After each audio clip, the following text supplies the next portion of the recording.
lady, anytime that me and my husband have problems, she will be the first to call in. I don't know. She will hear that we're having problem in my home, and I know it's because my husband break his boundaries too. That's why she was able to know that we are having problem in the home. Yeah. So she will start coming in. And this lady will see me. She will not say anything. No, she will just greet me. She will not even act like she knows that me and my husband are having issue. She will just act normal because she's already know what she wants to do. She already has an evil plan, you know. So let's just continue to be prayerful, prayer. I never stop praying. In a minute, I woke up in the morning from my bed. The first thing I say to God is, thank you for waking me up to see another beautiful day. And I'm placing everything in your hand. I'll go with my husband, we pray. Because that one, prayer, men sometimes they'll be acting all forming and this. We all need prayer. We need it though. Yes, so we all need prayer. Hey, God. Is cheating a deal breaker? Yes, my first experience I'd like to share with you, it was a deal breaker.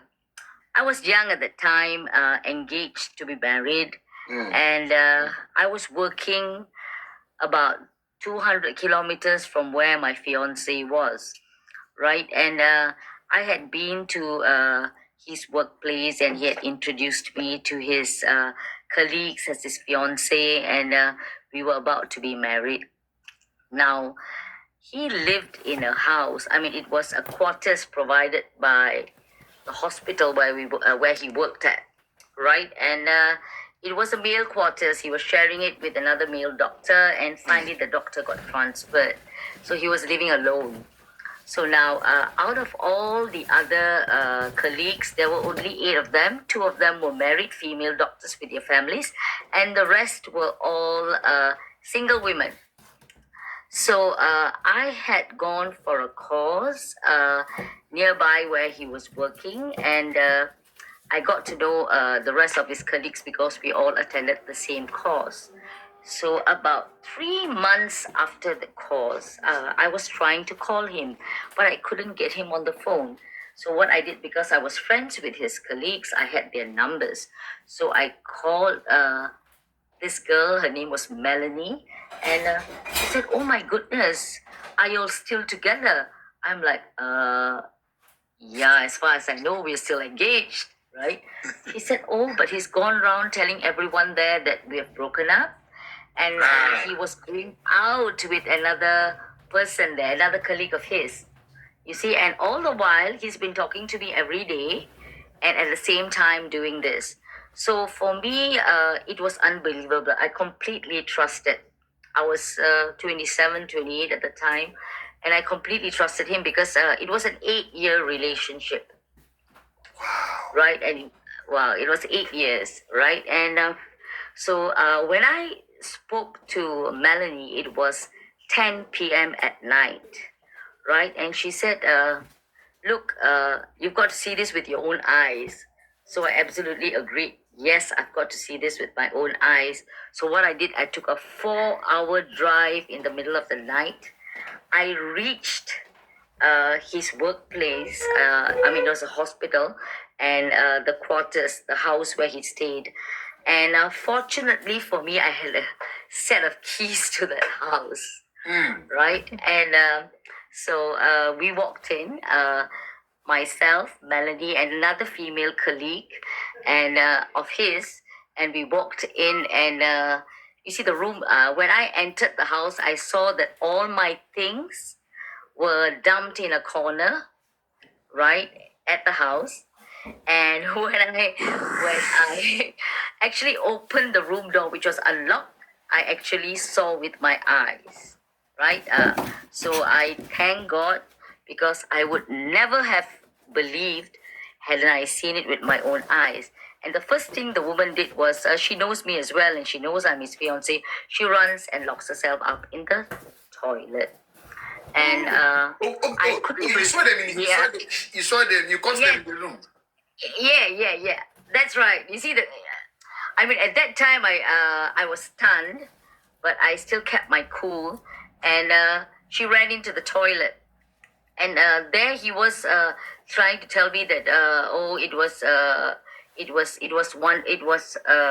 a mistake and all that. I mean, come on, you're not drugged or you're not drunk. Even if you're drunk, really drunk, you wouldn't be able to get it out, right? I mean, logically, I'm a doctor, I know that. So anyone who tells you they were drunk and they didn't know what happened, sorry, it's a no-go. Okay, so anyway, there he was pleading and stuff like that. So all I did was I couldn't believe that I was actually cool at that moment. I knocked the bathroom door and I said, "Look, you can have my second-hand goods. I'm out of here." So I left. Wow. I left another 4 hours to my workplace, and I apologized to my colleagues because I had actually got someone to replace me. I was on call. And yeah, so his grandmother called me, his father called me. I returned everything without a second thought. I returned all the jewelry, all the clothes and stuff that they bought for the engagement and the wedding that was supposed to happen. And yep, I walked away. So at that time, I felt was God showed me before I got into that marriage, I'm telling right? you. So yeah, he showed me, and I'm grateful, right? Because had I gotten into a marriage with vows and through sickness and health till death do us part, Death do us I part. have a lot of things. Yes, I'll have a lot of things to think about, and it would not have been easy to walk away. But I was at that point. I thought God showed me so that I do not get into something that I would regret later. I mean, I could have forgiven him. He begged, he came. He was doing all the things that a cheating man would do, right?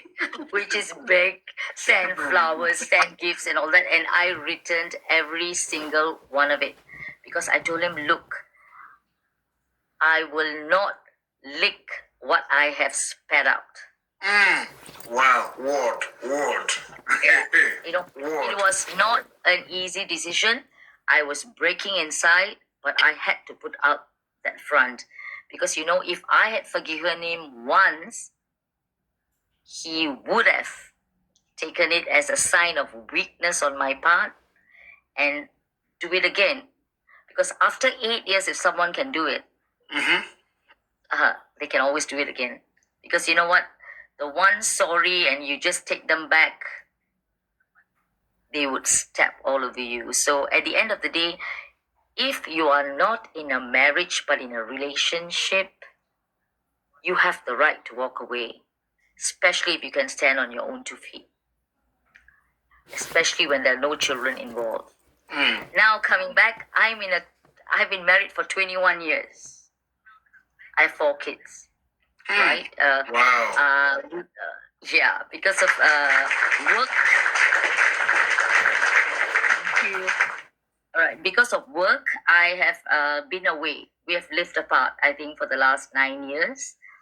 And even though I did not suspect, I chose to trust my husband because he's been very open with me about his past and things like that. My daughter is the one who stumbled upon something. And my daughter actually took screenshots and sent it to me. Right. So here I'm actually very comfortable having my own career. I'm a doctor. I'm a gynecologist, by the way. And I've got 4 teenage children. And my eldest daughter is actually in medical school. So I have my responsibilities towards my children. No matter how things are between me and my husband, he is still the father of my children, right? So for that, I give him respect. So I've not shaken the boat. And I turned around and told him, look, at the end of the day, whatever you do, you will be answerable to God. But I am not going to break the covenant of marriage trying to figure things out. I'm just going to let it be till judgment day. Right? So here I am. I'm already 53, right? Yes, I could still I could still pack up and like my sons say, no mom, you know what, you still look good, you can always throw in the towel and go. I said, no, what's the point? You know, I've had 2 failed relationships. I mean, I would say this one is failed. My husband does what he needs to do as a husband, but like I said, the trust is no more there. So when there's no trust, we can still be friends, you know, for the sake of our kids. And no, I'm not going to file for divorce because, like I said, it's just a piece of paper at this moment, right? So as long as I do what is right by the covenant of God, I believe that it should work out. So I didn't walk away this time. It was not a deal breaker the second time around. But you know what? I'm proud that I'm able to respect that covenant of marriage. And even though if he doesn't respect it, that's between him and God. I have nothing to lose. I'm standing on my own 2 feet. I've got 4 lovely children, and yep, I am being an example for my 2 daughters.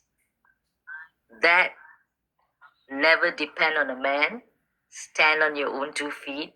You have your own money. You do whatever you like with it. Nobody questions you. But for people who are dependent on their husband as the breadwinner, you've got to think twice, right? For the sake of your children, for the sake of their well-being. If he's a good man, he still provides as a father, then just let it be. But no, if he's not providing as a father, pack your bags and get out. Because you know why? You deserve to live for yourself, and you deserve a life to call your own. Every human being deserves that. Do not shortchange yourself. You know, single mothers have gone on to perform and become excellent.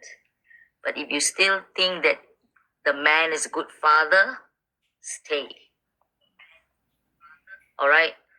Even though they may not be good husbands, but they're great fathers. And that's something you wouldn't want to deprive your children from, having a good father. Right? No other man can replace the father, or no other woman can replace their mother.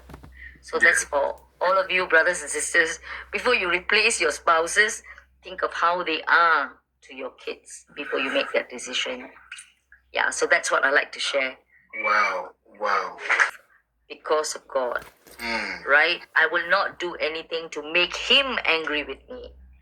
I don't care if my husband is.